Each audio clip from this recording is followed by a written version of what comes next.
get this, these New Testament writers were not primitive. They faced the 21st century problem. It's exactly the same problem.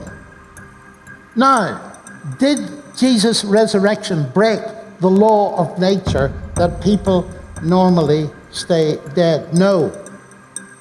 You see, if I was claiming to you that Jesus rose from the dead by natural processes going on in the tomb before it happened, then it would be breaking the laws of nature. But I'm claiming no such thing. What the New Testament claims is God raised him from the dead. That is, there was an injection of power and energy from outside the system. There's an economy of words in Matthew, Mark, Luke, and John. We only have 89 chapters in the Gospels that cover parts of 26 days of the life of Jesus. That's all we have. Remember, John said if we wrote everything, the libraries couldn't contain it, but these have been written so that you believe.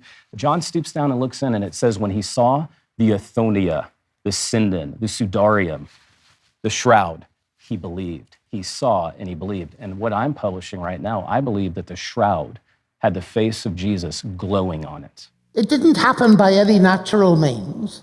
It happened by supernatural intervention or input of power from outside. And we recognize that by all the tests of investigating the evidence that's given to us in the New Testament and elsewhere. Pretty much every scholar who studies this, at least a vast majority, if not virtually all scholars, conclude three things happened after Jesus died.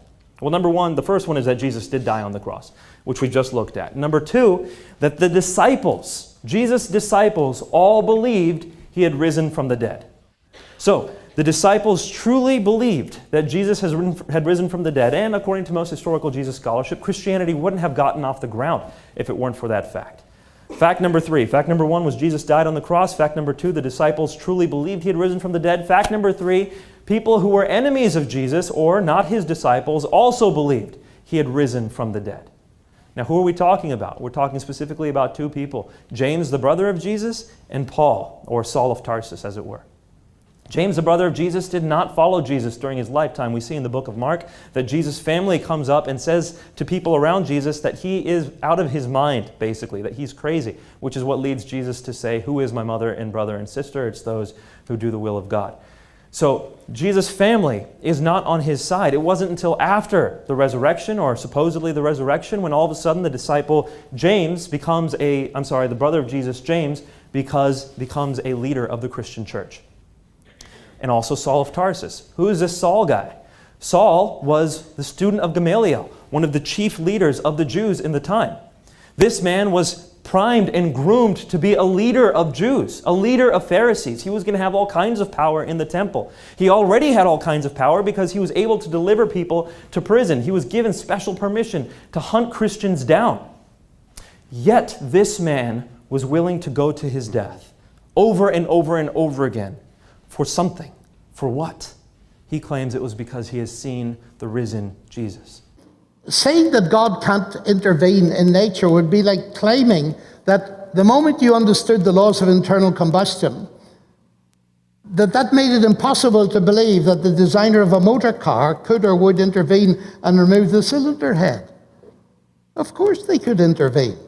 Moreover, the intervention wouldn't destroy the laws of internal combustion. The very same laws that explained why the engine worked with the cylinder head on would now explain why it doesn't work with the cylinder head off.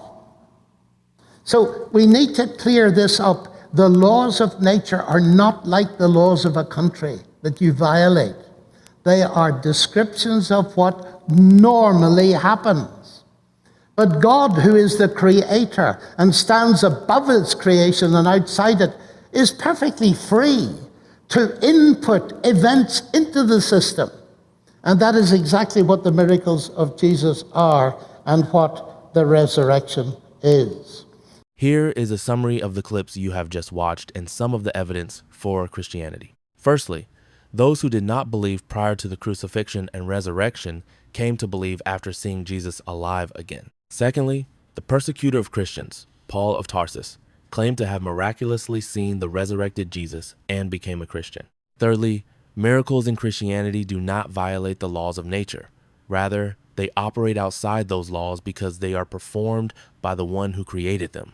Last but not least, all the disciples claim to have seen Jesus as alive after his resurrection and were willing to suffer and die for that message.